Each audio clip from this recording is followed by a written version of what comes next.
Hello दोस्तों, मैं रजनीश बिंद एक बार फिर से आप सभी का स्वागत करता हूं बिंद एकेडमी में। दोस्तों, हम पढ़ रहे थे फिजिकल डिवीजन ऑफ इंडिया। तो उसमें हमने जो पहला टॉपिक था हिमालय पर्वत, उसको पूरा कवर कर लिया था, हमने उसको पढ़ लिया था। तो हमारा जो आज का दूसरा टॉपिक था वह है नॉर्दर्न प्लेन्स यानी उत्तरी मैदान। ठीक, तो आइए देख लेते हैं उत्तरी मैदान के बारे में। इसमें क्या बताया गया है, the northern plains are located between the south of the Himalayas and north. यानी जो हमारा जो मैप के जरिए देख लेते हैं, जो उत्तरी मैदान है वो कहाँ पे लोकेटेड है, south of the Himalaya and north, south. ठीक है, ये जो हमारा ये एरिया है, ये एरिया जो है यहाँ इसको बोला गया है south of the Himalayas and north. ठीक है,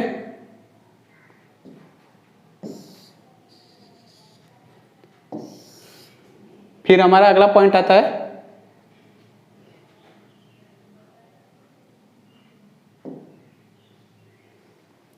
it is formed by the deposition of the sediments brought by the main river system namely Indus, Ganga and Brahmaputra.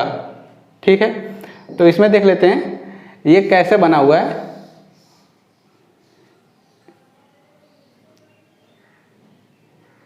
जो नॉर्दर्न प्लेन है हमारा, ये हमारी तीन नदियां हैं। एक है इंडस, ये जो यहाँ से आती है इंडस, गंगा, ये गंगा है, और ब्रह्मपुत्र। ठीक है, इन तीनों के नदियों, ये तीनों नदियाँ जब अपने बहाव साथ में लेकर आती हैं मिट्टियों का, और छोटे छोटे कंकड़ पत्थर जो पहाड़ के कंकड़ पत्थर होते हैं, तो उनके द्वारा ये बना हुआ है। ठीक है,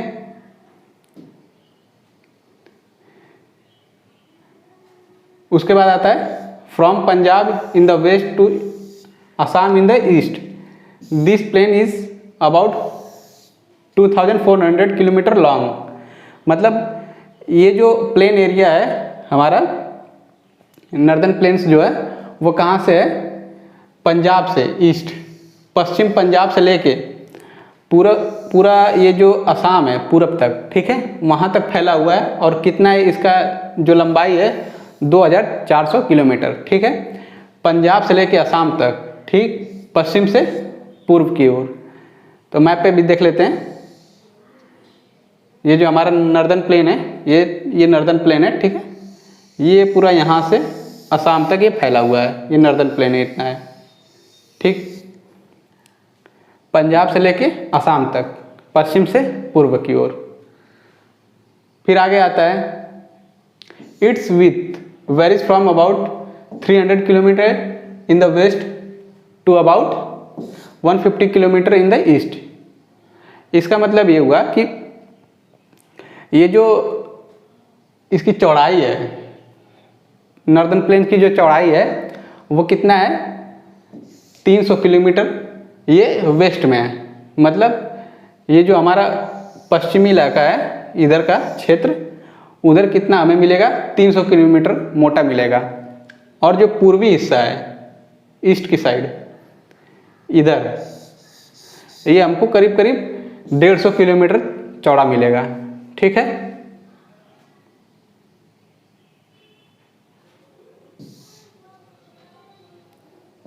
और ये इट इज़ मेनली इंक्लूड्स, ये क्या क्या है, जैसे ये हमारा पंजाब हो गया, उत्तर प्रदेश, बिहार, ये झारखंड, इधर का जो असम एरिया है, बंगाल, ये सब इसमें मिले हुए हैं। ठीक है,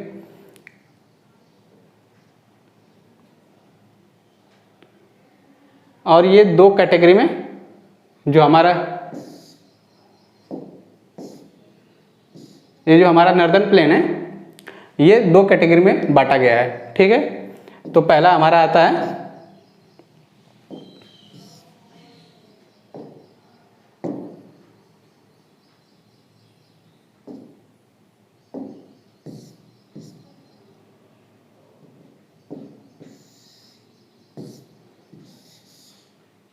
ये हमारा पहला जो आता है प्लेन, द वेस्टर्न प्लेन, यानी पश्चिमी मैदान। तो आइए देख लेते हैं पश्चिमी मैदान के बारे में। It is form by the Indus river and it's tributary. जो इंडस रिवर है, इंडस नदी है जो, इसके द्वारा ये बना हुआ है और इसकी जो सहायक नदियां हैं उनके द्वारा।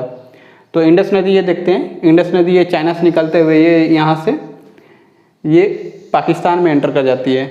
इसकी सहायक नदियाँ सतलज, रावी, ब्यास, झेलम, ठीक। तो इन ट्रिब्यूटरीज के द्वारा ये बना हुआ है। फिर अगला पॉइंट आता है, the largest part of this plains lies in Pakistan. इसका जो ज़्यादातर हिस्सा है वो पाकिस्तान में पाया जाता है। इंडिया में बहुत कम हिस्सा है, लेकिन पाकिस्तान में इसका बहुत ज़्यादा हिस्सा पाया जाता है। आगे आता है the Indus and it's tributaries of the Jhelum, Chenab, Ravi, Beas and originated in the Himalayas. जो इंडस की ट्रिब्यूटरीज हैं, इंडस नदी की जो सहायक नदियां हैं, झेलम, रावी, ब्यास, सतलज, ये क्या है, ये हिमालय से निकलती हैं, ठीक है। फिर आगे देख लेते हैं दूसरा जो नर्दर्न प्लेन है वो आता है गंगा एंड ब्रह्मपुत्रा प्लेन, ठीक। अब इसमें देख लेते हैं, it is also form by the deposition of the sediments. यानी ये जो गंगा और ब्रह्मपुत्रा है प्लेन से, ये कैसे बनी है, डिपोजिशन ऑफ द सेडिमेंट्स, यानी sediment brought by the two reverse. जो गंगा और ब्रह्मपुत्रा हैं उनके द्वारा जो मिट्टी काट के लाई जाती है, कंकड़ पत्थर या फिर मिट्टी का ढेर जो काट के बहाव में आती है, उसके जमने से ये गंगा ब्रह्मपुत्रा का मैदान बना है। फिर आगे देख लेते हैं, spread over the states of north India, Haryana, Delhi, UP, Bihar, Jharkhand and west Bengal to its east. इसका मतलब ये हुआ कि ये ज़्यादातर जो इसका पूरा हिस्सा है, जो गंगा ब्रह्मपुत्रा प्लेन है, मैदान है, ये कहाँ पे है, नॉर्दर्न इंडिया, यानी उत्तर भारत में। जैसे हरियाणा हुआ, ये मैप में देख लेते हैं,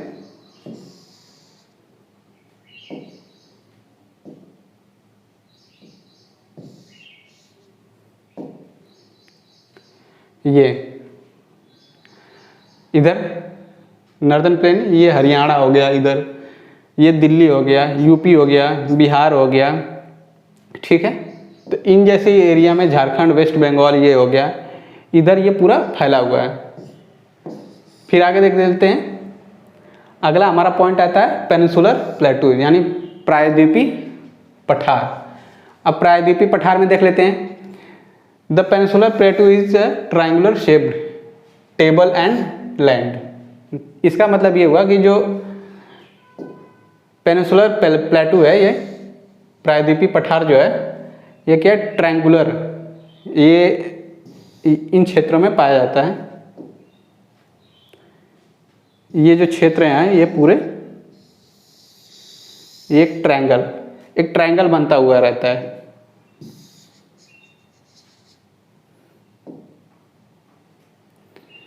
ये जो क्षेत्र है ये एक ट्रायंगल बन रहा है, ठीक है।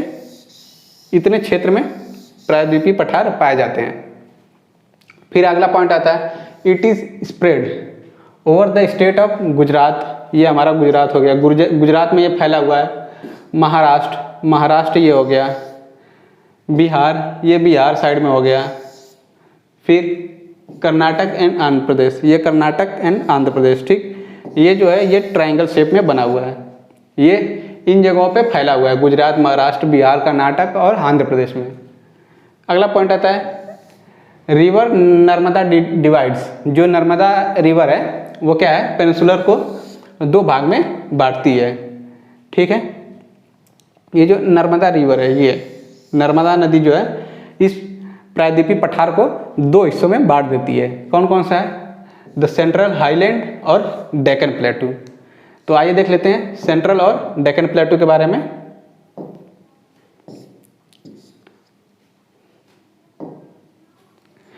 द सेंट्रल हाईलैंड, अब इसके बारे में देख लेते हैं। It extend from the Narmada river and the northern planes. ये जो है नर्मदा नदी जो है वहाँ से फैला हुआ है और नॉर्दर्न प्लेन्स में पूरा फैला हुआ है, उत्तर मैदान में। ठीक है। Aravalli hills is the important mountains which extend from Gujarat through Rajasthan to Delhi. ये मैप के जरिए भी देख लेते हैं, ये मैप के जरिए समझ में आएगा ये पॉइंट।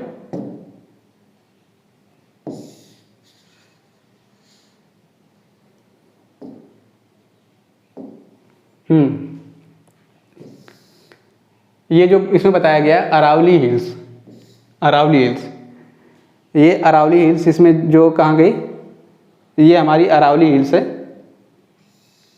ये एरिया, ये अरावली हिल्स है। ठीक है।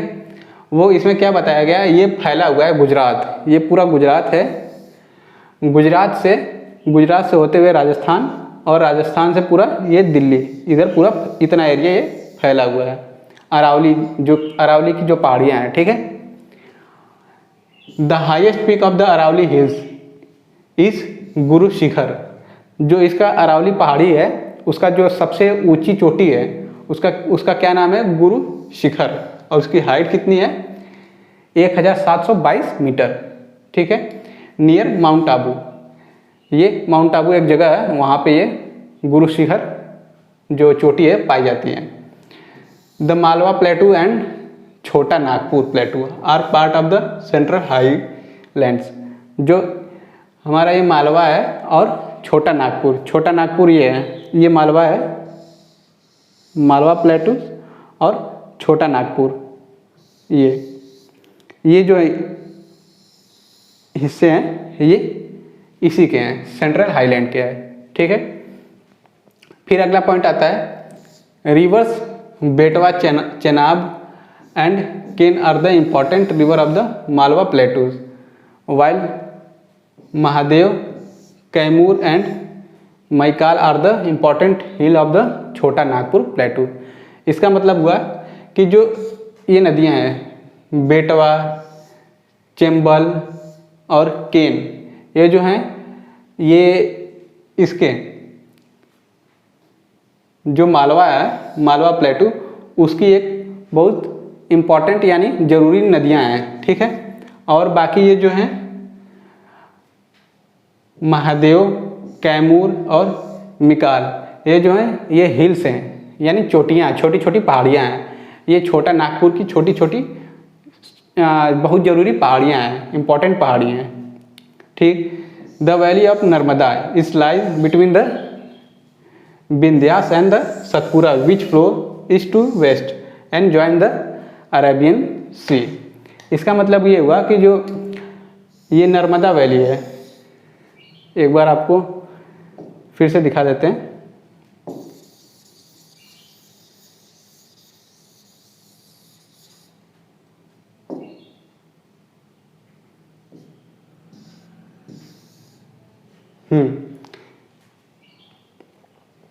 The valley of Narmada, Narmada जो वैली है ये क्या है, ये यहाँ से निकलते हुए ये विंध्यास और सतपुरा की बहुत इम्पोर्टेंट, ये इसके बीच में है। नर्मदा वैली जो है ये जो है विंध्यास और सतपुरा के बीच में है, और ये बहुत ज़रूरी, बहुत इम्पोर्टेंट वैली है। तो ये कहाँ से west to east to west जाती है, यानी पूरब से पश्चिम की तरफ जाती है और अरेबियन सी में गिर जाती है। ठीक है। ये जाती है यहाँ से, ये अरेबियन सी में इधर गिर जाती है। ठीक है। ये पूरब है, पूरब से ऐसे होते हुए जाके पश्चिम की तरफ अरेबियन सी में गिर जाती है। फिर आगे देख लेते हैं द डेक्कन प्लेटू। डेक्कन प्लेटू के बारे में देख लेते हैं। ये Deccan प्लेटू, the Deccan plateau is spread by a fault from the Chota Nagpur प्लेटू। ये जो डेक्कन प्लेटू है वो छोटा नागपुर प्लेटू जो है, पठार है, उसका टूटने से बना हुआ है। ठीक है। उसी के द्वारा बना हुआ है, छोटा नागपुर के द्वारा बना हुआ है। उसके छोटे छोटे पार्ट्स यानी टूटा जब वो उसके फॉल्ट यानी उसके टूटने से बना है। The black soils are in the Deccan plateau is known as Deccan trap. जो डेक्कन प्लेटू में काली मिट्टी पाई जाती है उसको डेक्कन ट्रैप के नाम से जाना जाता है। It is form due to the volcanic eruption. और ये क्यों, कैसे बनी, जब वॉल्केनिक इरप्शन, जब हमने वोल्केनो पढ़ा था, ठीक है, उसमें हमने देखा था, पढ़ा था कि वोल्केनिक इरप्शन क्या होता है। तो उस वोल्केनिक इरप्शन के द्वारा ये काली मिट्टी और ये डेक्कन प्लेटू बना हुआ है।